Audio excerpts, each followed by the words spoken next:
Aunty Kerry White to the microphone. Aunty Kerry White, where are you?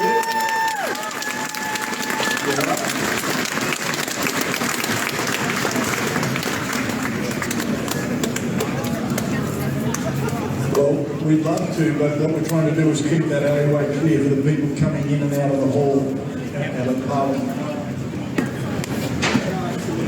Yeah. Heaps of people sitting there too, so.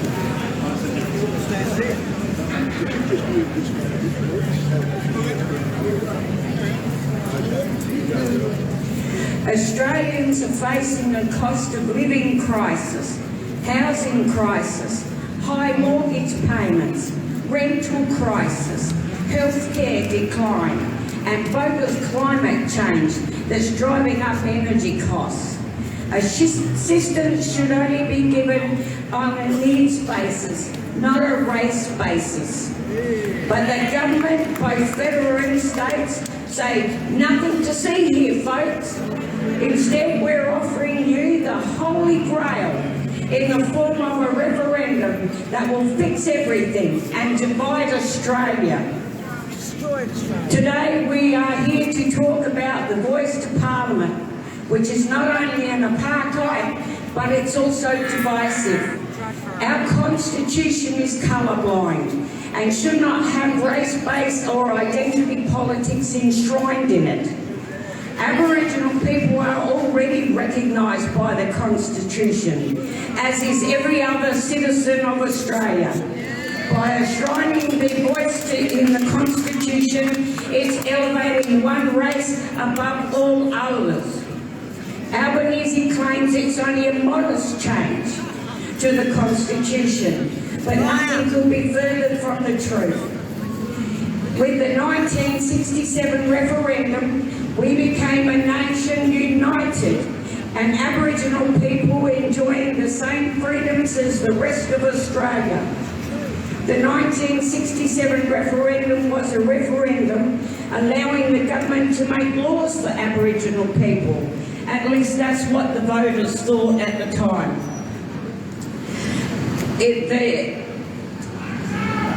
Then in 1992, we had the Mabo case, and in 1993, the High Court ruled in favour of native title. Interesting, the High Court claimed that that's what Australians voted for in the 1967 referendum. I guarantee you the voters didn't realise that at the time of the referendum, or maybe that was due to a lack of details. This highlights the dangers and pitfalls of changing our Constitution, regardless of the wording used. Over the past several decades, activists have ramped up their efforts and have achieved nothing more than create division in Australia, with Aboriginal specific organisations, Welcome to Country, Sorry Day, Invasion Day, Native Title Act and the Cultural Heritage Act. The voice mob and activists are and have been imposing intergenerational guilt onto colonists to garner sympathy for their cause. They have been doing this for decades while keeping Aboriginal people marginalised and living in poverty. Nothing the activists and elites have done has anything to do with assisting the most disadvantaged Aboriginal people. They are just pawns in their game for more money and power. The voice mob claim they want to get back to Aboriginal law, spelled L-O-R-E. They claim that the law is spiritual and has been violated by colonisation. If this spiritual law has been violated by colonisation, the only way it can be unviolated is by decolonisation. That is, if all traces of colonisation are removed, Australia would need to be returned to the wilderness that it once was before colonisation. The voice has three parts to it, which is voice, treaty and truth-telling. The truth, it's their truth, not the truth. It is not a one-page document, as Albanese would have you believe, or even a 26-page document. It's 112 pages. 86 of those pages discuss their hate-filled grievances against the Australian public and the government.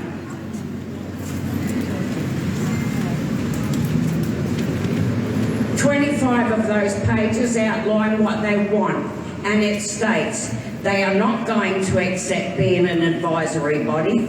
It's not powerful enough. They don't want the voice to be legislated because they claim it is not powerful enough and can be removed with a stroke of a pen at any time. The chosen for the voice will be selected, not elected, and must be members of and aligned with the CPA ideologies. Once selected, the voice members cannot be voted out. Anthony Albanese joined the CPA, Communist Party of Australia, in activist movement in 1983, and he has remained a member of the party throughout his political career. Thomas Mayo and others in the Voice Working Party, when speaking about the Voice, clearly states that they want to get back to their communist roots, to get rid of democracy and punish the government and the people of Australia. These activists have infiltrated the government, organisations, universities, Aboriginal lands councils and businesses of Australia. Apart from stating that the Voice will not be an advisory-only body to the government, what else are they wanting? They want their own chamber in Parliament. They want a new building to be constructed to house the members of Parliament. They want their own lawyers and secretariats and must have the same amount of people in their chamber as is currently in the federal government. They want a yearly budget as well as rent, repatriations, compensation and a percentage of the GDP. They want to control all levels of government and ultimately bring down democracy.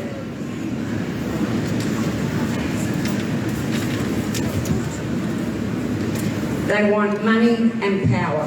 They do not care about Aboriginal people. They are just being exploited to achieve the aims of these activists. The Voice mob will bring the government to a standstill while every bill gets debated in the High Court. Why? Because everything on all levels of government do affect Aboriginal people, not just the other 97% of Australians. What we need is a royal commission into where all the money is going.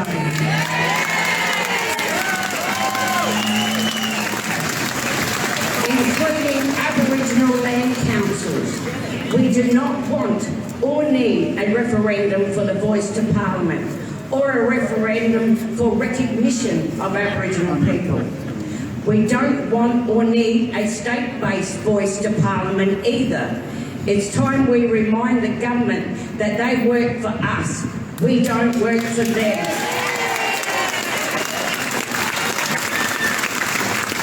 The government, the Voice to Parliament, be it federal or state, lobby groups and activists, they don't speak for us.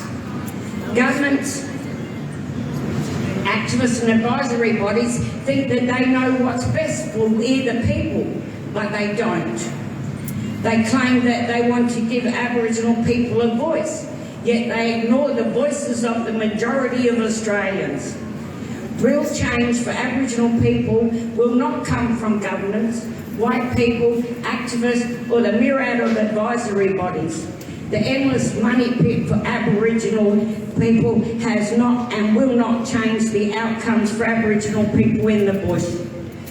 Real change can only come from a grassroots level. Self-determination begins with self. People must take responsibility. People must take responsibility for themselves, be accountable for their actions, and accept the consequences of their actions. For real change to occur, we need to stop feeling sorry for Aboriginal people and realise the difference between a hand up and a hand out.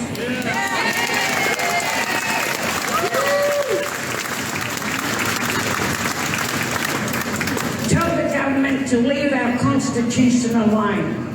We want a united Australia, not a divided Australia. Vote no to apartheid. Vote no to division. Vote no to recognition.